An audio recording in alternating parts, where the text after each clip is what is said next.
Eu escolho a profissão porque eu gosto. Eu faço o que eu gosto.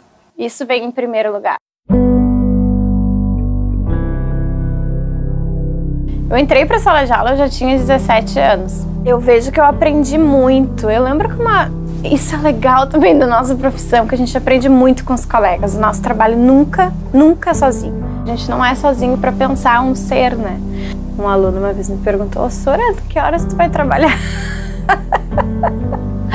Ai, era muito engraçado, porque eles não tinham eles achavam que eu estava ali com eles, né? A criança é pequena, não tem essa percepção, né? Mas quando tu escolhe ser professora, tu escuta, nossa, como assim professora?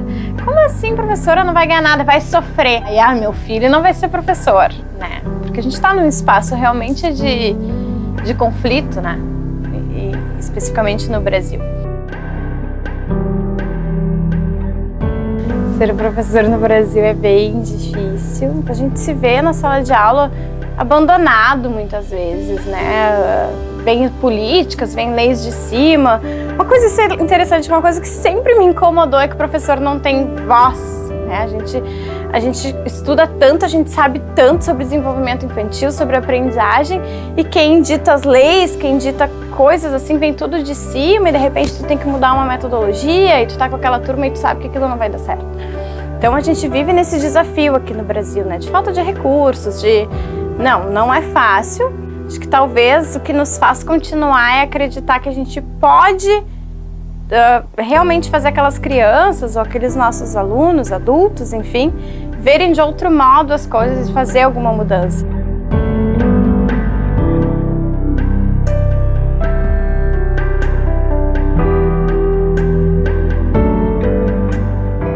Tem como tu trabalhar com vidas, trabalhar com pensamento, trabalhar com cérebros pensantes, com opiniões, né, distintas, e te vem alguma dúvida, por exemplo, se fossem máquinas, eu mandava para um concerto, né, e não é assim, né, eu trabalho com um ser humano, as crianças são diferentes, os alunos são diferentes, e a gente começa com o tempo e vai aprendendo sempre que cada um tem um jeito de aprender, né.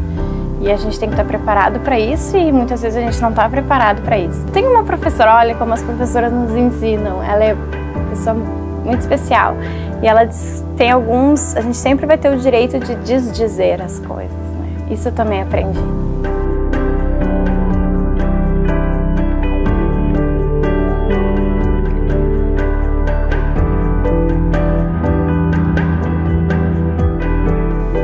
Quanto mais estudo, mais eu quero trabalhar. É uma coisa impressionante, assim, né? Estudar me inspira muito, né? Com essa pergunta, assim, eu lembro dos espaços que eu já passei, das escolas que eu já passei, da URGS, das minhas professoras. Acho que é um espaço de inspiração, assim, que é um gás, é uma energia para tu continuar.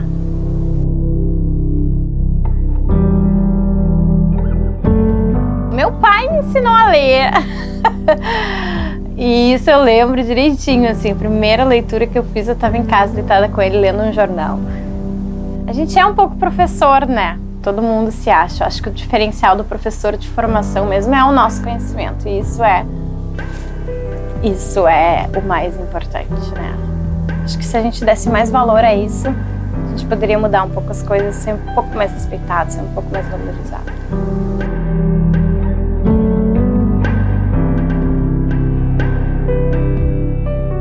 Quando eu penso no professor, eu penso naquele professor que, sabe, aquele que pega o barco para ir no trabalho. De alguma forma, eu tive a oportunidade de ir atrás dos meus estudos, né? E não é fácil, não é fácil. Eu já tive colegas, assim, que a gente vê a história de vida deles, eles estão ali estudando e é tanto desafio. Então, assim, eu dou parabéns para os meus colegas que estão na rede pública e que não deixam de lutar, sabe? Acho que isso é importante, assim, a gente também não se acomodar com todo esse sofrimento, né? Então, teve um dia que foi o dia em Porto Alegre que me tocou muito, eu chorei de verdade, quando foi parcelado todos os salários do professor. E eu não quis nem postar vídeo na página naquele dia, eu tinha vergonha, né, de entregar uma formação pro professor. Mas a gente se forma porque também é a nossa necessidade, porque a gente quer continuar, né? E se, sei lá, de certa forma eu acredito nisso, assim, eu vejo, eu acho que enquanto a gente também vê quando a gente tá em vários espaços, pessoas criticando muito os professores, né? E aí vem muitas críticas pro professor, mas tu tá numa sala de aula com 30, 35, 40 crianças, né? E às vezes a gente faz o possível, né? E o possível é muito. O possível é muito. Então eu dou parabéns mesmo, assim. Parabéns pela coragem.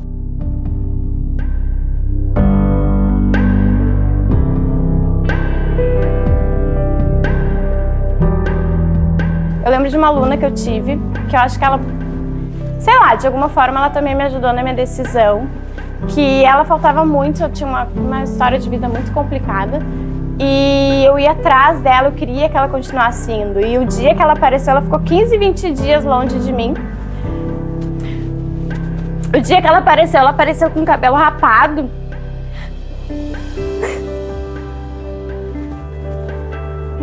E aí ela apareceu, o dia que ela apareceu, eu procurei muito por ela e me incomodava, eu ficava um pouco revoltada na escola de a gente não saber onde ela andava, né, pra ter aula.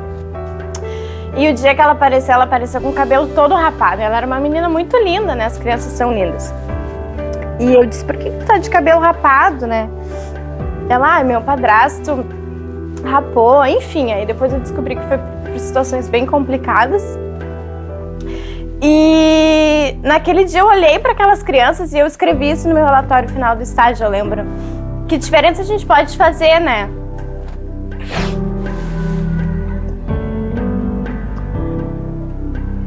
Porque ela era uma menina que ela estava aprendendo, né? Ela tinha dificuldade, comigo ela estava aprendendo. E quando ela faltava, prejudicava de algum modo. Então, quando aconteceu essa situação, eu me senti tão pequena, mesmo sendo professora.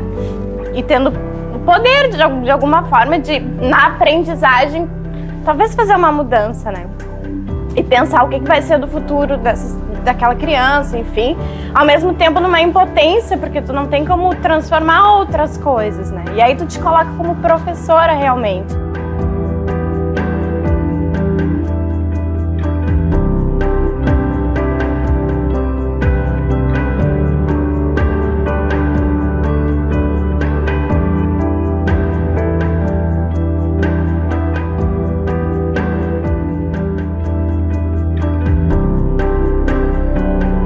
O professor vai sempre ser lembrado, né? Ele vai afetar de alguma forma o caminho das crianças.